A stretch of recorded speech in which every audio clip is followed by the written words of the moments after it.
2025년 2월 28일 금요일 새벽기도에 오신 성도님들을 주님의 이름으로 환영합니다. 오늘 우리에게 주신 하나님의 말씀은 누가복음 7장 36절로부터 50절까지의 말씀입니다. 제가 가진 성경으로 신약성경 102면에 있는 누가복음 7장 36절로부터 50절까지의 말씀을 제가 봉독하겠습니다. 한 바리새인이 예수께 자기와 함께 잡수시기를 청하니 이에 바리새인의 집에 들어가 앉으셨을 때에 그 동네에 죄를 지은 한 여자가 있어 예수께서 바리새인의 집에 앉아 계심을 알고 향유 담은 옥합을 가지고 와서 예수의 뒤로 그 발 곁에 서서 울며 눈물로 그 발을 적시고 자기 머리털로 닦고 그 발에 입 맞추고 향유를 부으니 예수를 청한 바리새인이 그것을 보고 마음에 이르되 이 사람이 만일 선지자라면 자기를 만지는 이 여자가 누구며 어떠한 자 곧 죄인인 줄을 알았으리라 하거늘 예수께서 대답하여 이르시되 시몬아 내가 네게 이를 말이 있다 하시니 그가 이르되 선생님 말씀하소서. 이르시되 빚 주는 사람에게 빚진 자가 둘이 있어 하나는 500데나리온을 졌고 하나는 50데나리온을 졌는데 갚을 것이 없으므로 둘 다 탕감하여 주었으니 둘 중에 누가 그를 더 사랑하겠느냐. 시몬이 대답하여 이르되 내 생각에는 많이 탕감함을 받은 자니이다. 이르시되 내 판단이 옳다 하시고 그 여자를 돌아보시며 시몬에게 이르시되 이 여자를 보느냐. 내가 내 집에 들어올 때 너는 내게 발 씻을 물도 주지 아니하였으되 이 여자는 눈물로 내 발을 적시고 그 머리털로 닦았으며 너는 내게 입 맞추지 아니하였으되 그는 내가 들어올 때로부터 내 발에 입 맞추기를 그치지 아니하였으며 너는 내 머리에 감람유도 붓지 아니하였으되 그는 향유를 내 발에 부었느니라. 이러므로 내가 내게 말하노니 그의 많은 죄가 사하여졌도다. 이는 그의 사랑함이 많음이라. 사함을 받은 일이 적은 자는 적게 사랑하느니라. 이에 여자에게 이르시되 내 죄사함을 받았느니라 하시니 함께 앉아있는 자들이 속으로 말하되 이가 누구이기에 죄도 사하는가 하더라. 예수께서 여자에게 이르시되 내 믿음이 너를 구원하였으니 평안히 가라 하시니라. 아멘. 오늘 본문은 사복음서 중 누가복음에서만 등장하는 내용으로 바리새인 시몬의 집에 예수님이 초대되셨을 때 죄인이라 일컬어지던 한 여인이 예수님의 발에 향유를 부어드린 사건을 담고 있습니다. 익숙하게 들리는 이 내용 안에 담겨있는 깊은 의미에 대해서 이 새벽에 함께 살펴보도록 하겠습니다. 먼저 바리새인 시몬이 예수님을 초청했다는 사실을 우리가 주목해 보고자 합니다. 언뜻 보면 이 시몬이라는 자, 이 바리새인은 예수님께 호의적인 것 같지만 실상은 그렇지 않습니다. 당시에 손님이 집에 들어오면 물로 발을 씻기고 머리에 기름을 발라주며 입맞춤으로 환대하는 것이 일반적인 관례였습니다. 그런데 시몬은 이 모든 환대를 생략했습니다. 누가복음 7장을 꼼꼼히 읽어보면 그가 예수님께 제대로 환대하기는커녕 일종의 거리두기를 했음을 알 수 있습니다. 저 사람이 정말 선지자가 맞나? 누구시길래 동네에서 죄인이라고 손가락질 받는 여인을 그냥 두시는 걸까? 이렇게 생각하며 예수님을 판단하는 것이죠. 사람들에게 나는 그래도 경건한 바리새인이야 라는 이미지를 지키고 싶었던 것입니다. 이런 바리새인 시몬을 바라보면서 오늘 우리의 모습도 돌아봐야 합니다. 혹시 시몬처럼 우리도 예수님을 우리의 삶에 초대해놓고 형식적이고 나중심적인 편의적인 태도로 예수님을 대하고 있진 않은가 우리가 돌아보아야 할 것입니다. 주님 오시긴 오십시오. 그런데 제 생활은 크게 흔들지 말아주세요.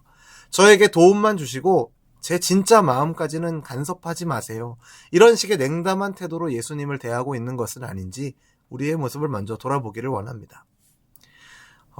본문 37절을 보면 그런 바리새인 시몬의 집에 한 여인이 찾아옵니다. 누군가에게는 죄인이라는 단어로만 불릴 정도로 과거가 좋지 않은 사람으로 여겨집니다. 이 여인은 말없이 예수님의 발 곁에 서서 눈물로 그 발을 적시고 머리카락으로 그 발을 닦고 향유를 붓습니다. 당시의 관습으로 보면 어울리지 않는 파격적인 행동입니다. 더군다나 바리새인의 집에서 이런 일을 감행한다는 건 엄청난 용기가 필요했을 것입니다. 이 여인의 이러한 행동에는 두 가지 의미가 담겨 있었습니다. 첫 번째는 주님 저는 죄인입니다 라는 회개의 의미가 담겨 있었을 것입니다. 울지 않고는 도저히 설 수 없을 만큼 자신이 죄인임을 뼈저리게 느끼고 있었던 것이죠. 그리고 두 번째로 예수님이 자기를 받아주시고 용서해 주신다라는 확신 때문에 이 여인의 행동에 그런 확신이 이 여인의 행동에 담겨 있습니다. 이미 어느 순간 예수님을 통해 은혜와 자비를 맛보았기 때문에 그분께 대한 감사와 헌신으로 나아가는 것입니다. 눈물을 흘리며 자기의 머리털로 예수님의 발을 닦고 향유를 붓는 이러한 일련의 행동들은 주님, 제가 가장 귀한 것으로 주님을 높여드리고 싶습니다. 라는 마음의 표현이었습니다. 그것이 바로 눈물이었고 향유였던 것입니다. 이 여인의 과거가 어떠했든 예수님의 발 앞에서는 사랑받을 자격이 충분했던 것입니다. 이것이 바로 복음이죠. 우리가 어떤 죄를 지었든 예수님께 나아가면 그분은 결코 우리를 물리치지 않으신다라는 것입니다. 그런데 이 장면을 지켜보던 바리새인 시몬은 속으로 예수님이 과연 선지자라면 저 죄인이 다가오는 걸 모르실 리가 없는데 하며 예수님을 평가하고 있습니다. 평가절하하고 있습니다. 그러자 예수님이 빛 한 감의 비유를 들어서 시몬의 마음을 드러내십니다. 그 비유의 핵심 메시지가 무엇입니까? 47절에 기록되어 있죠. 죄사함이 큰 자일수록 사랑도 크다라는 것입니다. 사함을 적게 받은 자는 적게 사랑한다라는 것이죠. 여기서 중요한 것이 무엇입니까? 얼마나 죄를 많이 지었느냐의 양적 비교가 아니라 자신의 죄를 얼마나 깊이 깨닫고 있느냐 하는 것이었습니다. 시몬도 죄를 전혀 안 지은 사람은 아니었죠. 다만 자신은 의롭고 저 여인만 죄인이라고 생각했기 때문에 회개가 그에게는 없었습니다.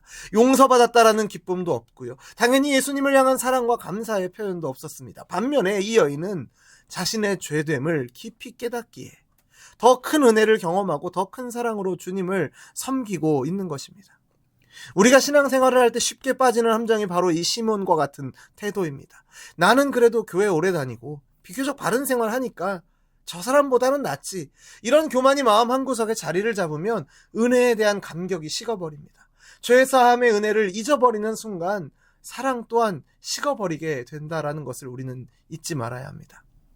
예수님은 이 여인에게 내 죄사함을 받았느니라 라고 선포하십니다. 또 이어서 내 믿음이 너를 구원하였으니 평안히 가라 말씀하십니다. 당시에 죄사함을 선언한다라는 것은 오직 하나님께만 속한 권세를 행하는 일이었습니다. 예수님은 자신이 하나님이심을 분명히 드러내신 것이며 동시에 이 여인이 하나님께 온전히 받아들여졌음을 공개적으로 선언하시는 것이죠. 이 말씀 한마디가 이 여인의 인생을 완전히 바꾸어 놓습니다. 용서가 확증되고 구원이 선포되자 이 여인은 평안을 가지게 됩니다. 이와 같이 회개하고 주님께 나아오는 자를 주님은 결코 외면하지 않으십니다.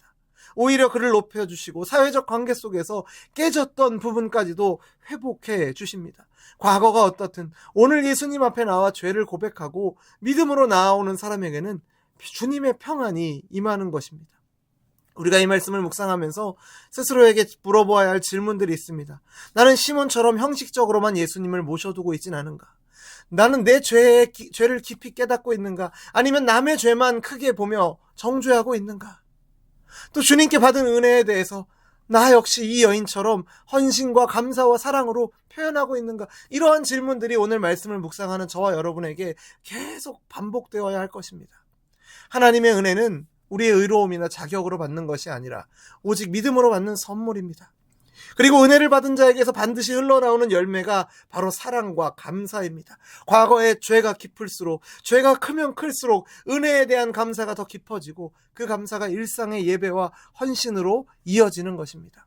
그리고 이 복음은 나 혼자만 누리고 끝낼 것이 아니라 아직 예수님을 잘 모르는 이들에게도 전해져야 합니다. 바리새인 시몬처럼 겉으로는 멀쩡해 보여도 마음 한편이 비어있고 죄책감에 눌려 사는 사람들에게 예수님이 이런 분이시다, 누구든지 죄를 고백하고 돌아오면 용서해 주시고 평안을 주시는 분이다 라는 이 기쁜 소식을 전하는 저와 여러분 되기를 주님의 이름으로 축원합니다. 오늘 본문에서 예수님을 만난 두 인물 시몬과 이 여인의 모습은 극명하게 대비됩니다. 한 사람은 초대만 해놓고 진정한 사랑과 환대를 베풀지 않았고, 다른 한 사람은 죄인으로 낙인 찍힌 처지였지만 자신의 모든 것을 다해 예수님을 사랑으로 섬겼습니다. 그리고 결과는 어떠했습니까? 시몬은 아무 은혜를 누리지 못했고 여인은 구원받고 평안을 얻었습니다. 사랑하는 성도 여러분, 우리가 주님께 받은 은혜와 사랑을 놓치지 않기를 바랍니다. 혹시 마음에 숨겨놓은 죄가 있다면 이 여인처럼 주님 앞에 담대하게 나와 눈물로 그리고 진심으로 회개하는 저와 여러분 되기를 바랍니다. 내 죄사함을 받았느니라, 내 믿음이 너를 구원하였느니라, 평안히 가라.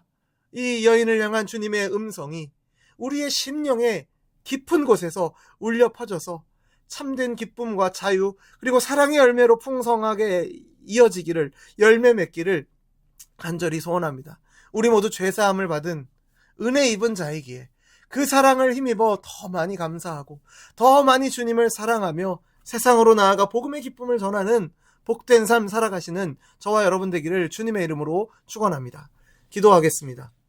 사랑과 은혜가 풍성하신 하나님 아버지, 오늘 말씀을 통해서 죄인인 우리를 용서해 주시고 귀한 사랑으로 품어주시는 주님의 놀라운 은혜를 다시금 깨닫게 하심에 감사드립니다.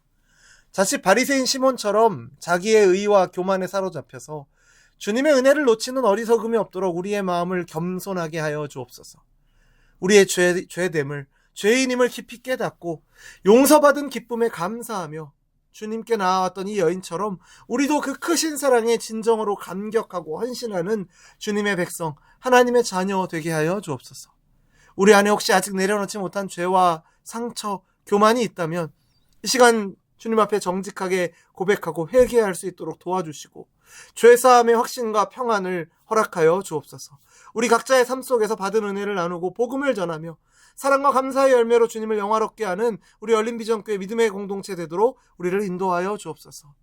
그렇게 인도하실 것을 믿고 감사드리며 예수님의 이름으로 기도드립니다. 아멘.